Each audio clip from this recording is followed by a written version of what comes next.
Hello नमस्कार दोस्तों। Under root 16 का वर्गमूल क्या होगा। हम लोग गलती इसमें बहुत बार करते हैं। अंडर रूट 16 का वर्गमूल निकालने के लिए हम लोग सीधे कह देते हैं आंसर नंबर 4 होगा, जो कि सरासर गलत है।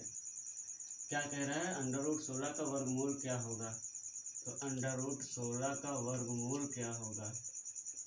अंडर रूट 16 का जब वर्गमूल करेंगे तो 4 होगा, और 4 का जब वर्गमूल करेंगे तो 2 होगा, जो कि राइट आंसर हमारा 2 होगा। वीडियो अच्छा लगे तो चैनल को सब्सक्राइब जरूर करें।